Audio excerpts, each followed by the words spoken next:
함께 나누실 말씀 창세기 3장 20절에서 21절 말씀입니다. 시하셔서 같이 읽겠습니다.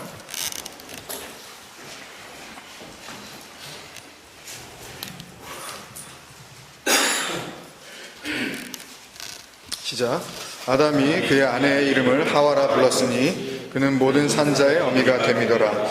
여호와 하나님이 아담과 그의 아내를 위하여 가죽옷을 지어 입히시니라. 아멘. 베레시트의 마음 창세기 36번째 시간입니다. 벗기기 위해 입히시는 옷, 케토네트 오르라는 제목으로 말씀 나눕니다. 이 창세기의 다른 말씀도 그런 편이지만 오늘 말씀은 복음적으로 봤을 때 여러 가지 그 조건에서 상황에서 오해하기가 아주 딱 좋게 쓰여진 그런 말씀입니다. 그래서 그렇게들 보고 있어요. 오늘 20절의 말씀을 보면 먼저 모든 산자의 어머니, 그러니까 앞으로 이제 최초의 인류 이후에 이제 태어나게 될 지구상의 모든 인간들의 그 최초의 목의 조상으로서의 하와라는 단어인데요. 우리나라 말로 이제 쓰다 보니까 이제 하와가 됐는데, 이 이름이 탄생하게 된 배경 정도로 이해하기가 쉽게 돼 있고, 이어지는 21절 말씀은 창세기 3장 7절에서 우리가 이미 나누었었던 그 내용이지만, 무화과 나무 잎으로 치마를 만들어 입은 인간들의 그 어설픈 노력에 대한 하나님의 훨씬 더 튼튼하고 믿을 만한 가죽옷 선물로 해석으로 하기가 굉장히 쉽게 되어 있다는 말씀입니다.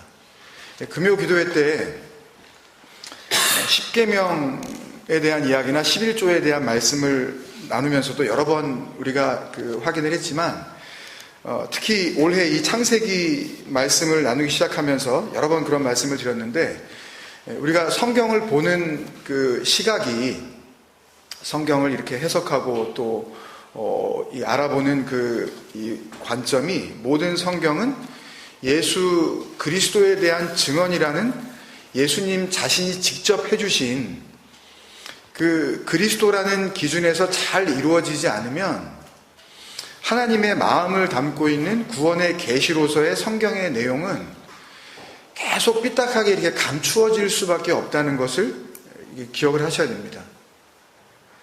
근데 20절은 인류 최초의 어머니가 되는 여인의 이름이 정해지는 어떤 그 히스토리컬 백그라운드, 그냥 역사적 배경 정도로 이거를 이해하고 넘어가고, 21절은 또 따먹지 말라 그런 그 열매를 따먹은 그 범죄한 인간이 자신의 이 벗음, 자신의 그 부끄러움을 가리기 위해 허술하게 만들어 입은 그 무화과 나뭇잎 치마에 대한 하나님의 은혜로 이해를 한단 말이죠.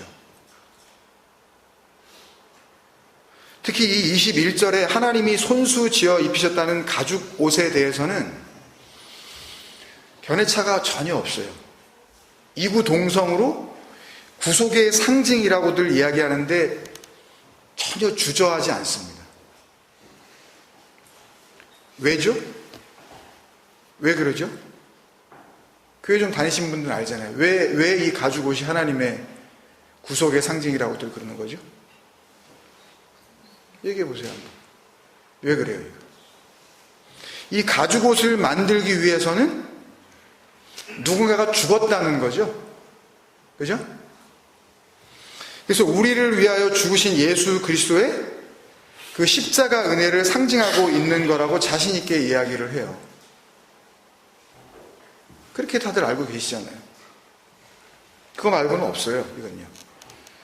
별로 설교할 것도 없습니다, 이건요. 그냥 그리스도에 대한 그 십자가 이야기만 하고 그냥 끝내면 되는 거예요, 원래요. 그래서 이 가죽옷을 어디까지 연결시키냐 하면, 우리가 잘 알고 있는 갈라디아서 3장 27절에 그리스도와 합하기 위하여 세례를 받은 자들은 그리스도로 옷 입었느니라까지 연결을 시켜요. 왜? 뭐가 나왔으니까? 옷이 나왔으니까. 그리고 가죽은 누군가가 죽었다니까. 그러니까 죽은 거, 하나님이 입힌 거, 옷, 이러면 그냥 이렇게 다 답이 나와버리는 거죠. 근데 여러분 보세요. 그리스도로 옷 입는다는 건 쉽게 얘기하면 구원이 완성이 된 겁니다. 끝난 거예요. 그리스도로 옷 입었는데 그 다음에 무슨 성화가 필요해요? 그리스도로 옷만 걸친 게 아니라 그거는 그리스도가 된 거라 그랬잖아요. 속 안에는 썩어져 들어가는데 밖에다가만 그냥 그럴싸한 옷을 하나 걸친 게 아니라 그건 그리스도가 된 거라는 뜻이라고 말씀드렸잖아요. 실제로 그런 뜻이라고요. 그래서 그리스도로 옷 입었느니라 그 바로 윗절, 갈라디아 3장 26절에 뭐라 그러냐 하면 이거를 먼저 설명을 하면서 이렇게 이야기하죠. 너희가 다 믿음으로 말미암아 그리스도 예수 안에서 뭐가 돼요? 하나님의 아들이 되었으니, 딸들은 또 기분 나빠하시지 말고 다 같은 의미니까 이게 그 하나님의 자녀로서 상속자로서의 그 의미니까요. 하나님의 아들이 되었으니. 그러니까 성경에서 아들이 됐다는 이야기는요, 뭘 받을 수 있는 거예요? 아버지의 유산을, 아버지의 그 나라를 물려받을 수 있는 그런 이 권리가 있는 거예요, 아들은. 그러면 아버지의 나라를 물려받게 되면 그 나라를 어떻게 하게 되겠어요? 다스리죠. 그 나라를 다스리는 권세를 갖게 된다는 뜻이거든요. 근데 이런 완전한 구속의 상징을 의미하는 가죽옷, 그것을 입은 아담과 하와가 이제 다음 주에 볼 거지만 그 다음 장면에서 어떻게 되죠? 이건 다 알고 계시는 거니까. 어떻게 돼요? 에덴 동산에서 쫓겨나게 되죠? 그죠? 이거는 창세기 야훼배 때 했었던 건가요? 16번째 시간에 나눈 건데, 간 베간 에덴. 그래서 에덴 동산이 가지고 있는 그 의미가 뭐라 그랬어요? 하나님의 기쁨 안에 있는 그 성전. 그 성전 안에 있는 하나님의 그 기쁨이란 뜻이라고 설명을 드렸잖아요. 그죠? 그러면 하나님의 기쁨이 있는 그곳이 뭐겠어요? 하나님의 나라죠. 그럼 에덴 동산에서 쫓겨났다는 이야기는 하나님의 나라에서 쫓겨났다는 이야기잖아요. 에덴 동산에서 쫓겨났다는 이야기가 아니라, 자꾸만 그런 식으로 이렇게 소설을 쓰시면 안 돼요. 성경을 읽으면서. 거기서 벗어나지 않으시면 이게 그 지푸라기 같은 은혜도 못 받습니다. 그러니까 빨리 포기를 하세요. 그런 어떤 이솝우화 같은 그런 이 생각들은. 정말 쓰잘데기 없는 생각들이에요. 그런 생각은. 예전에 배웠던 어떤 그냥 주일학교에서 배운 이야기 같은 그런 소설 같은 이야기들은 그거는 빨리 보고만 해서 여러분들이 버려버리셔야 된다고요. 그럼 이상하잖아요, 여러분. 가죽옷, 예수 그리스도의 그 구속의 상징, 하나님의 아들로서의 의로운 진리에 오신 그 가죽옷을 입혀놓고는 하나님이 기뻐하시는 그곳, 그 나라에서 쫓겨낸다?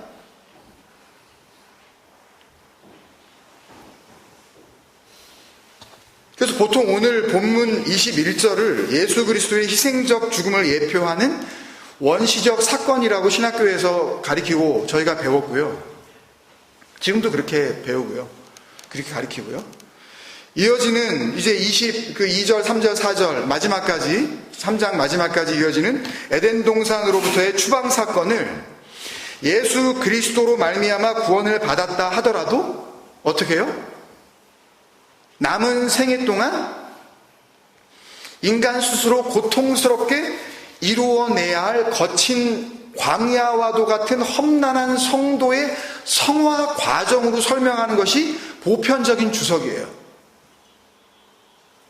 그죠? 다시 할까요? 잘 못 알아들으시는 것 같은데? 예수를 믿고 구원을 받았다 그러면 거기서 끝내질 않고 모든 교회가 그러잖아요. 그러니까 이제부터 열심히 살아야 된다고. 하나님 열심히 믿어야 된다고. 맞아요. 열심히 믿어야 되는 건 맞는데 그 열심히 도대체 뭐냐고요, 도대체. 교회 오해하지는 마세요. 교회에 안 빠지고 나오는 거예요? 아니면은 집사 되고 권사 되고 안수집사 되고 장로 되고 나중에는 은혜 받아서 견디질 못해가지고 신학교 들어가서 목사 되어야 되는 겁니까? 아니면 한 번 주일날 그냥 교회 오면 그냥 새벽부터 저녁 늦게까지 해지도록 그냥 교회 안에서 모든 시간을 다 보내는 게 그게 성도로서 해야 될 우리의 모습인가요? 그렇게 해야 성화가 이루어지고 참 내 못돼 먹은 성격이 이렇게 순화가 되면서 그리스도인다운 모습으로 우리가 변화되는 걸까요? 그걸 요구하고 있는 걸까요? 성경이? 근데 교회에서는 다 그렇게 가르치잖아요. 그렇게 해야 된다고. 그리고 교회에서 시간 많이 보내는 분들을 칭찬하죠. 교회 기둥이라고. 우리 교회 일꾼이라고.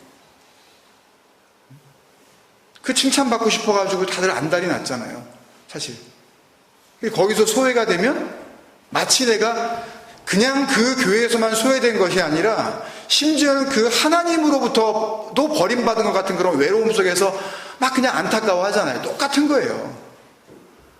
그거를 좋아라 하는 그 교인이나 거기서 버림받고 힘들어하는 사람이나 사실은 똑같은 그런 쓰레기라고요.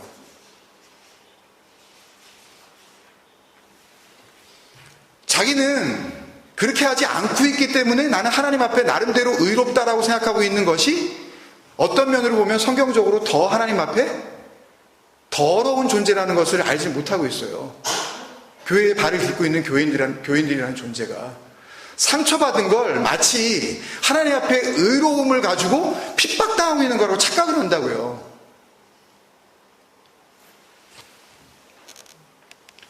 그러니까 이런 식으로 해석을 하면 어떻게 보면 엇비슷하게 복음을 설명해 들어갈 수 있을지는 모르지만 문제는 그리스도로 옷 입고 하나님의 아들이 되는 온전한 구속을 받았다는 이 이야기는 그 구원의 주체이신 하나님과 더 이상 분리될래야 분리될 수가 없는 온전한 존재가 되었다는 의미인데, 그러니까 뭘 우리는 몸으로 더 이상 안 해도 된다고요. 이제요. 고민하지 않아도 되는 그런 존재가 되었다는 의미인데, 다음 주에 또 보겠지만 23절에 보면, 창세기 3장 23절에 보면 여호와 하나님이 에덴 동산에서 그를 내보내어 했을 때 그 내보내다라는 히브리어 동사 샬라흐는요, 또 24절에 이같이 하나님이 그 사람을 쫓아내시고 했을 때 그 쫓아내다라는 히브리 동사 가라시와 함께 둘 다 완전한 관계의 단절을 의미하는 단어거든요. 이게 to forsake, 이 give up, 이 divorce의 뜻이에요. 완전한 이혼. 그러니까 물론 우리가 지금 쭉 이 뱀의 저주부터 시작을 해서 읽고 있는 이 문장들이 전부 히브리어 동사로 하면 미완료 시제예요.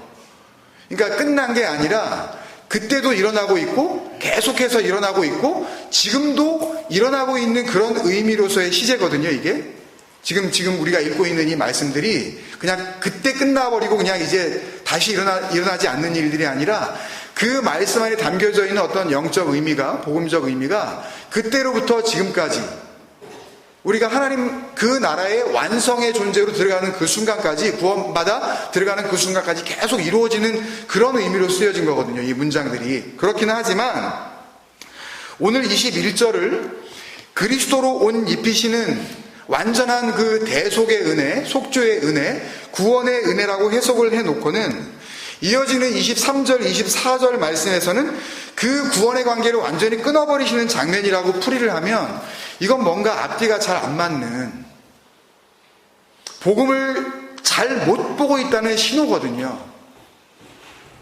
그러면 이렇게 되면 조금 자존심이 상하고 조금 좀 번거롭고 좀 귀찮다 하더라도 다시 처음부터 시작을 해야 돼요. 내가 무슨 말씀을 잘못 보고 있나 지금. 내가 이 말씀을 지금 어떻게 보고 있는 건가 하고 다시 한번 돌아가서 그 시편 119편의 18절인가요? 무슨 말씀이죠? 예, 내 눈을 열어 주의 기이한 법을 보게 하소서, 알게 하소서. 그런 기도가 있어야 된다는 말씀입니다. 그냥 막무가내로 내가 좀 알았다 그래가지고 이거는 이런 거, 이건 저런 거, 이런 식으로 무슨 이렇게 퀴즈 풀듯이 성경을 볼 게 아니라, 성경은 다른 사람은 차지하고라도 그 하나님께서, 나를 지으신 그 하나님께서 나에게 향하여 말씀하시는 그런 우리 둘 사이의 대화라는 것을 만약에 생각하신다면 그냥 막 넘어갈 수는 없잖아요. 대강대충. 그렇잖아요. 그러니까 가죽이라는 단어가 나왔을 때, 오케이, 어떤 동물이 죽은 걸로 보는 것까지는 전혀 문제가 없어요. 그죠? 그러나 그 가죽을 가지고 무조건 우리 죄를 위하여 죽으실 예수 그리스도로 연결시켜버리는 건 너무 성급했다는 거죠. 만약에 그게 맞다 하더라도. 창세기, 출애굽기, 레위기, 민수기, 신명기, 여러분들이 잘 아시겠지만 이거는 모세 한 사람에 의하여 기록된 원래는 한 권의 책이었습니다. 이 나중에 번역하는 과정에서 이거를 이렇게 5권으로 나눈 것뿐이지 원래는 뭐였어요? 토라, 말씀 한 권이었다고 얘기해요. 그러니까 그 한 권의 책이었다는 그 기본적인 사실을 그냥 놓치고 창세기 지금 3장 21절 한 군데에서 그냥 불쑥 튀어나온 가죽이라는 단어에 그냥 해석을 맡겨버린 아주 섣부른 접근 방식이에요. 뭐 성경 보기가 이렇게 까다롭냐? 참. 가죽도 뭐 그냥 가죽으로 보면 안 되냐? 혹 이렇게 생각하실 수 있는 분이 있을지 모르지만 그래서 지금 이런 시간에 우리가 이걸 나누고 있는 거 아니에요. 여러분들이 가죽을 가지고 생각하라 그러면 여러분 생각하시겠어요? 가죽이지 뭔 가죽이 뭘 그거를 무슨 가죽이면 어때? 예수 가죽이면 어떻고 이게 동물 가죽이면 어떻고 난 몰라 그냥 이렇게 생각하실지 모르지만 이 귀한 시간에 우리가 일주일에 한 번 우리 같이 이걸 고민해 보는 거 아니에요. 여기에 담겨져 있는 나를 향하신 그 하나님의 마음은 무엇인가? 무슨 말씀이냐 하면요. 물론 이게 결코 쉬운 일은 아니지만 지금 모세에 의하여 기록되어진 이 창세기의 모든 표현은 창세기 한 권에 국한된 표현이 아니라 현재는 5권으로 나누어져 있지만 이 토라, 하나님의 말씀이라는 이름으로 주어졌었던 그 한 권이었던 나머지 책들, 출애굽기, 레위기, 민수기, 신명기에서도 동일하게 쓰여지고 있는 단어들일 것이고 표현들이라는 것을 잊지 말았어야 했다는 말씀이죠. 그러니까 우리한테는 가죽, 그러면 현대에 이르러서 이것이 어떤 동물이 희생당하고 벗겨진 그 껍질 정도로 우리가 다가오게 되지만 이 글을 3500여 년 전 모세가 하나님으로부터 영감을 받아 쓰고 그 당시에 이스라엘 백성들이 1차적 독자가 되어 받게 되어졌었을 그 당시에 그 이스라엘 백성들에게 있어서는 이 가죽, 그게 가죽이 아니라 히브리 말로 오르였거든요. 그러니까 오르, 그러면 그들에게 떠올렸을 생각은 지금 우리가 생각하듯이 단순히 어떤 그냥 가죽을 벗겨내기 위해서 그냥 죽임을 당한 동물의 표피만이 아닌 가죽, 오르가 가지고 있는 그 당시의 어떤 의미와 어떤 가치가 연상됐을 거란 말이죠. 그러니까 말씀 안에서 복음을 꺼내서 그 안에 담겨져 있는 내용으로서의 진리를 전달해야 하는 설교자의 입장에서는 여기까지 그 은혜 앞에 무릎을 꿇어야 되지 않냐는 말씀입니다. 여러분도 그 말씀 앞에서 그 말씀을 받아야 될 하나님의 종이 맞다면 여러분의 태도도 이래야 돼요. 이건 누구 한 사람의 일이 아니란 말입니다. 여러분 자신에게 물어보세요. 정말 그 말씀 속에서 나에게 무슨 말씀을 하시려고 하는지, 정말 그런 마음들이 여러분에게 있는지 알고나 싶긴 하신 거예요.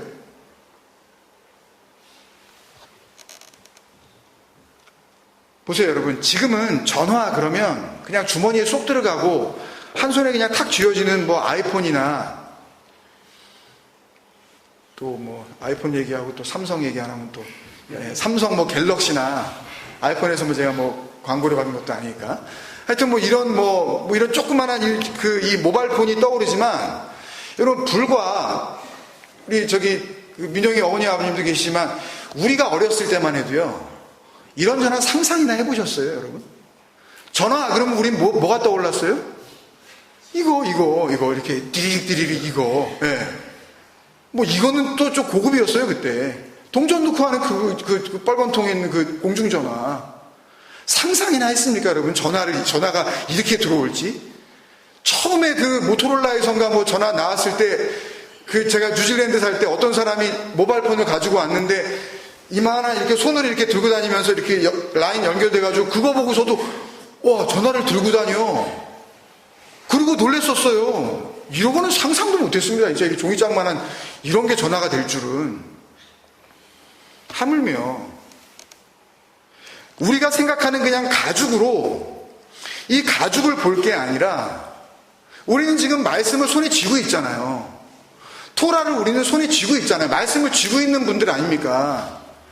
그러면 모세가 기록한 한 권의 책으로서의 모세오경 전체를 놓고 이 가죽, 오르가 차지하고 있는 그 의미와 오르를 통해서 하나님께서 말씀하시려는 그 가치를 궁금했어야 한다는 말씀이죠. 적어도 말씀을 가르치려고 하는 자들에게 있어서는. 몇 군데 말씀을 찾아드리면 오늘 본문을 통해서 하나님께서 하시려고 했었던 말씀이 무엇인지 여러분들 스스로도 결론을 내리실 수가 있어요. 여러분들께서 결론을 내리세요. 말씀은 제가 찾아드릴 테니까 나에게 하나님의 말씀이 임하게 됩니다. 그러면 내가 말씀이 되는 거예요. 그 말씀과 하나가 되어져서 말씀이 내 안에서 역사하시는 생명을 우리는 누릴 수가 있습니다. 하나님이 손수 지으셨다는 가죽 옷의 히브리 단어는 케토넷 오르의 번역입니다. 케토넷 오르.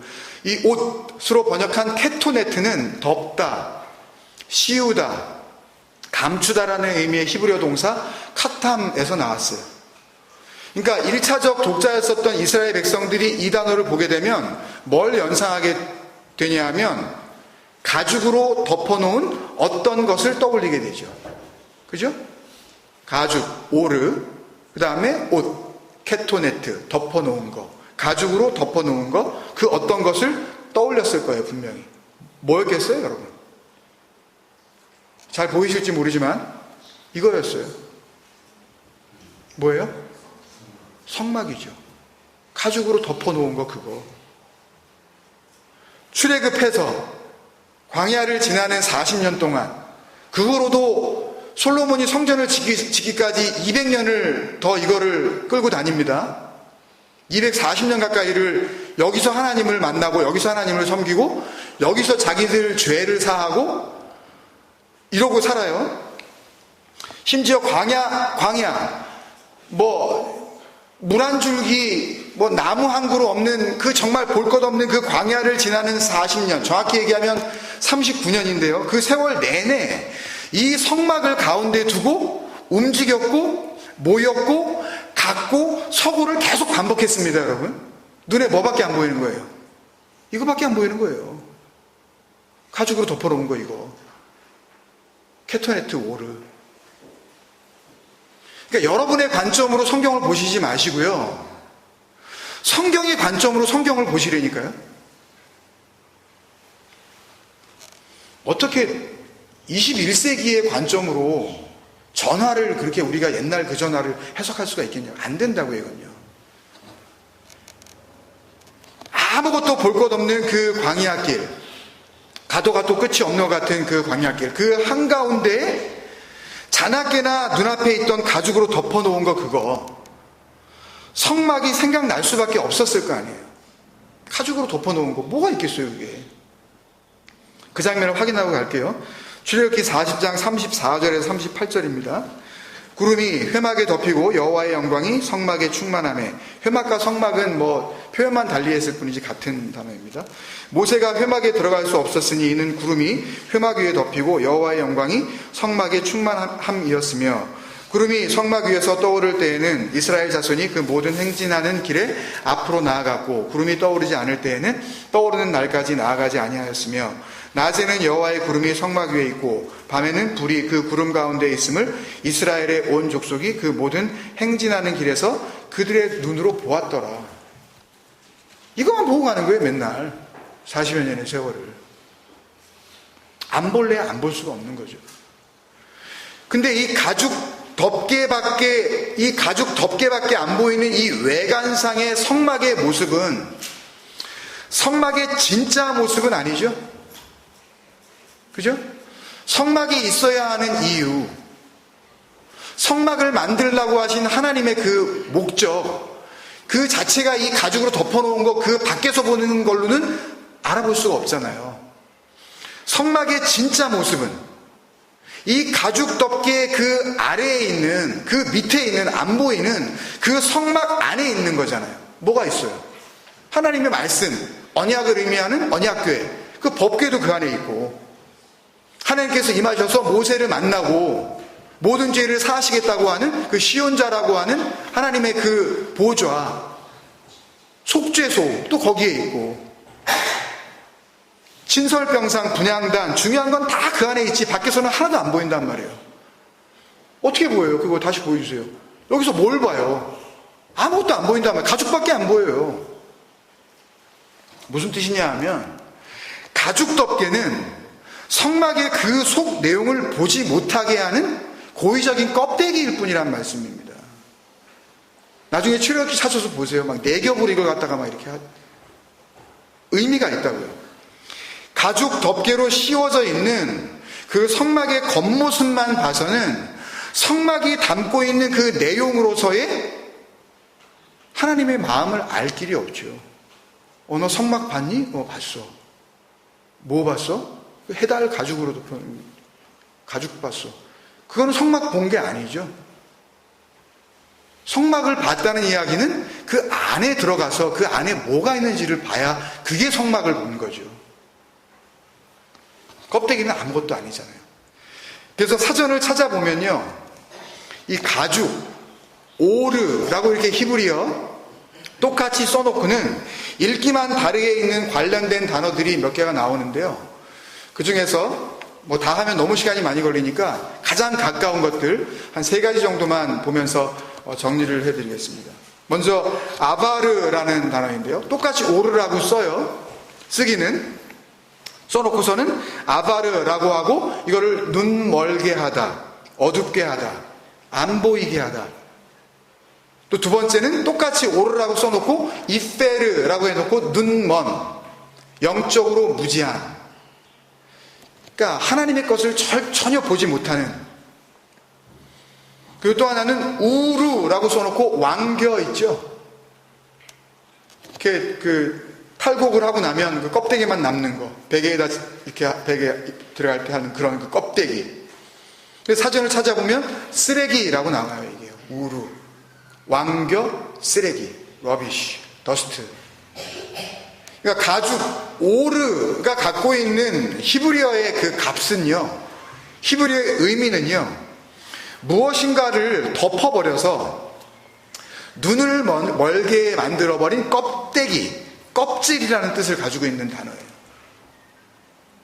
그러니까 이건 벗겨내야 되는 거지 그냥 씌워 놓으면 안 된다는 걸 의미하는 단어란 말씀입니다.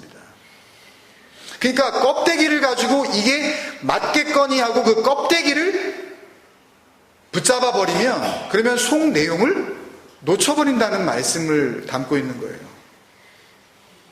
그러니까 가죽 오르는 버려져야 할 쓰레기를 의미하는 거지, 입고서 조아라 해야 할 그런 구속의 옷이 아니라는 말씀입니다.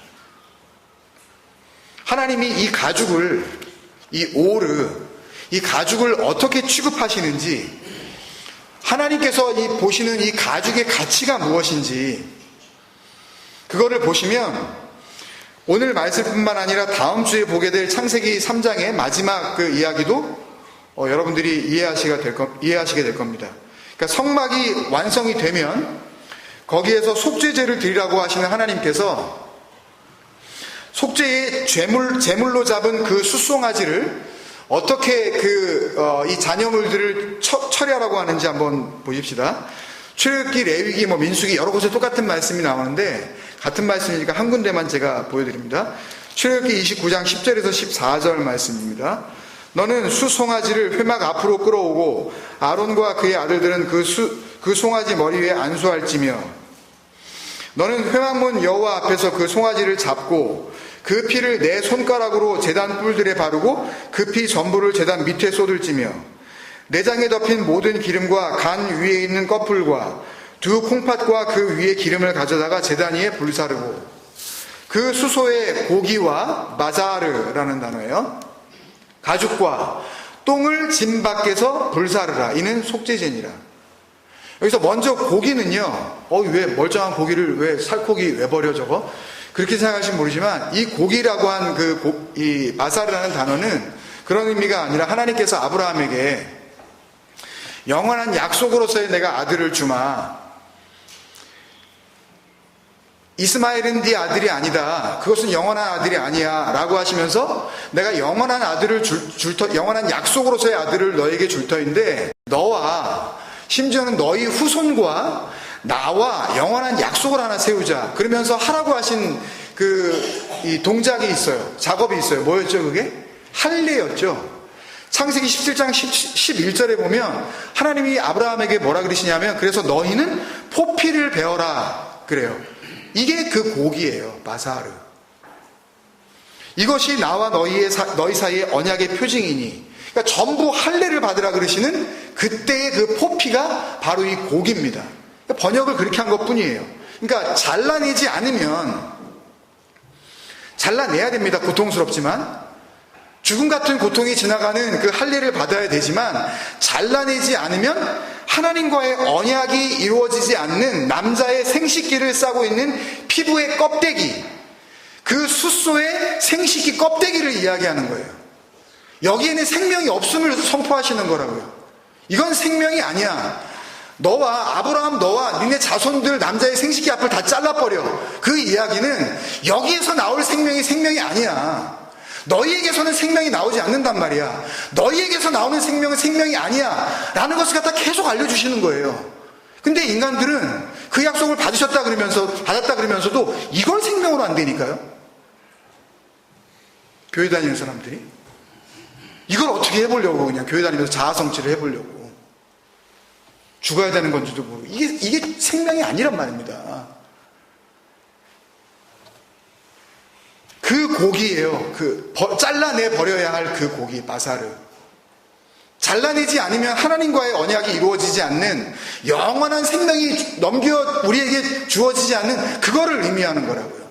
그 고기, 그리고 그 우르, 가죽, 그리고 뭐하고 이걸 같이 취급하세요? 똥, 페레쉬, 배설물. 그러니까 다른 말로 하면요, 가죽 옷을 입혔다는 이야기는 똥 옷을 입혔다는 겁니다. 성경이 이 단어가 나왔으니까 제가 자신있게 얘기할게요. 그냥.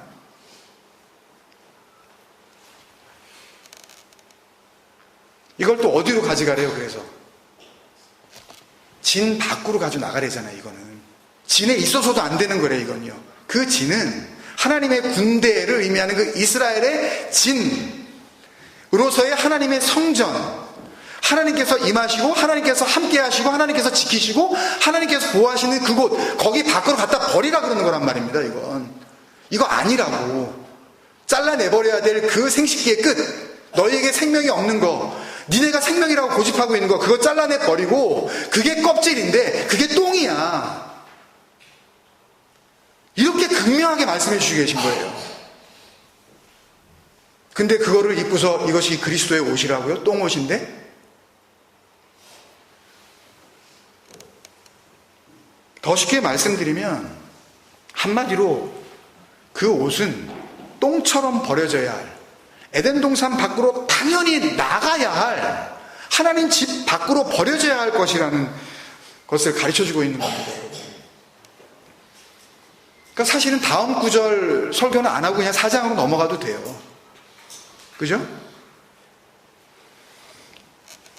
지금까지 쭉 말씀드린 이 모세와 또 창세기에 나오는 지금 이 이야기들이 신약 성경에 이르러서 예수 그리스도를 통하여 한 사람에게, 한 인생에게 그대로 그냥 삶 전체에 그대로 투영되고 있는 사건이 하나 있습니다. 누구죠? 같이 한번 보겠습니다. 하나님께서 이루시겠다고 하는 약속의 말씀을, 하나님께서 하실 일을 자기가 열심히 지켜서 하나님을 기쁘시게 해드리겠다는 율법으로 이해한 사울이라는 청년이 있었어요. 이 사람보다 열심히 있는 청년은 없었던 거죠.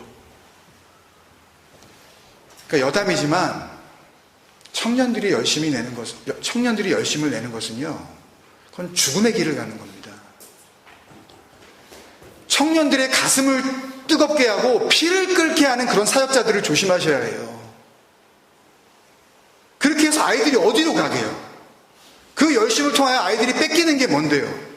진리는 보지 못하고 껍데기인 자기 몸으로 열심히 해서 하나님을 기쁘시게 해드리겠다는 그 율법의 가치밖에 안 남는 겁니다.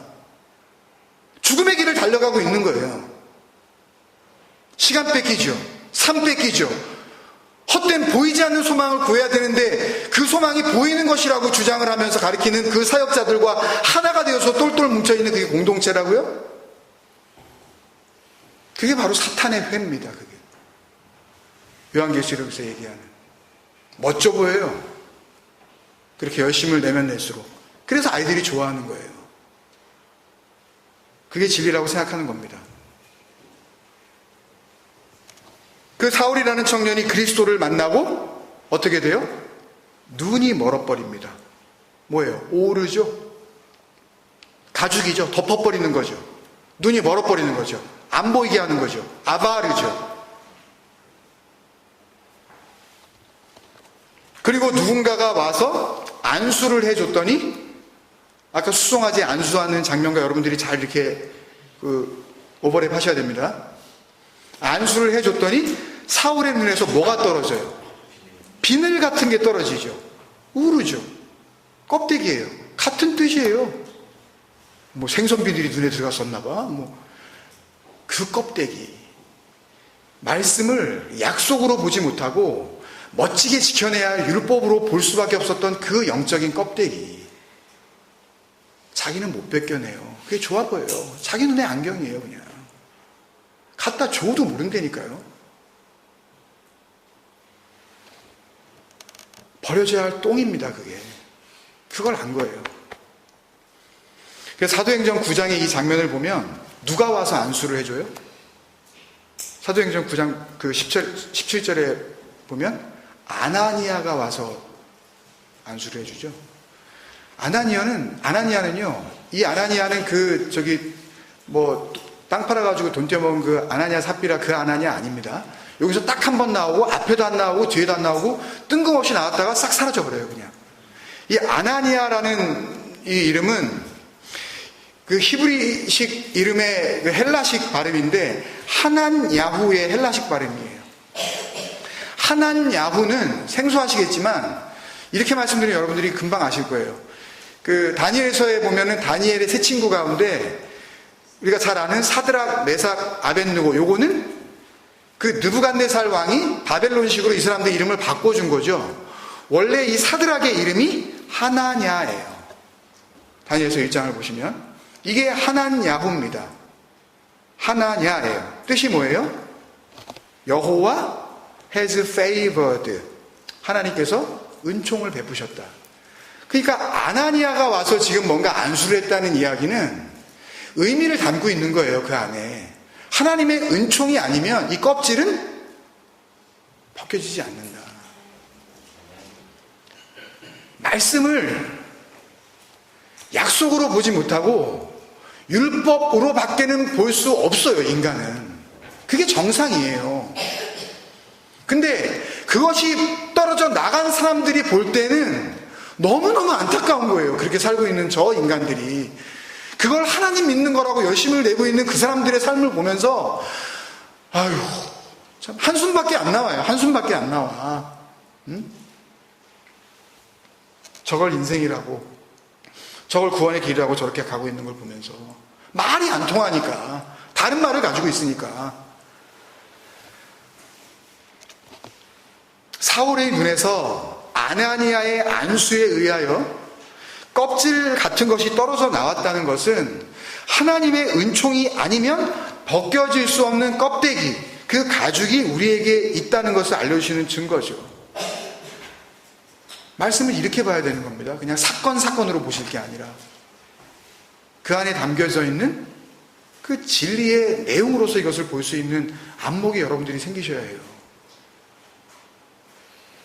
그러니까 이 껍데기가 벗겨지고 나니까 그 사울이, 나중에 이름을 바꿔서 바울이라고 그러지만 하여튼 바울이 말씀의 실체가 자기가 그렇게 열심으로 섬겨야 했었던, 지켜야 할 율법이 아닌 자기 존재로, 자기 마음으로 품어야 할 진리라는 것을 알게 되고 뭐라고 고백을 해요? 그게 똥이었구나 그러잖아요. 그게 배설물이었구나. 다 똑같다니까요, 여러분. 구약이나 신약이나 할 거 없이 다 똑같아요. 은혜 안에 있으면 말씀을 율법으로 보는 것이 똥이라는 것을 알게 돼 있어요.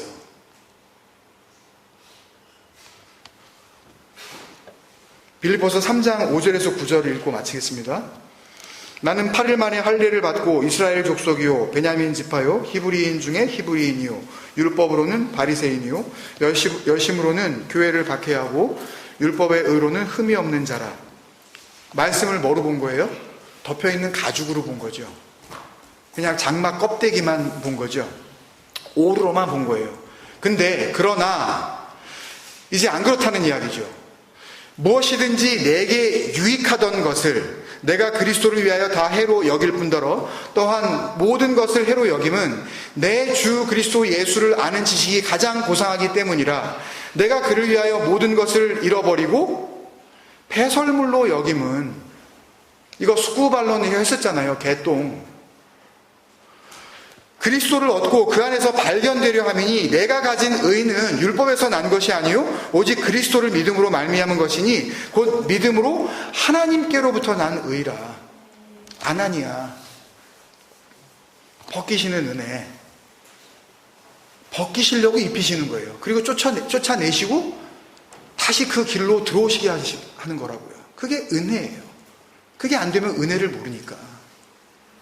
하나님의 은혜가 아니면 의로움을 얻을 수 없다는 구원의 진리를 분명하게 알려주시기 위해서 입히시고 쫓아내시는 이 가죽옷 케토네트 오류에 담긴 복음이 여러분이 마음에 새겨지시기를 주님의 이름으로 축원드립니다.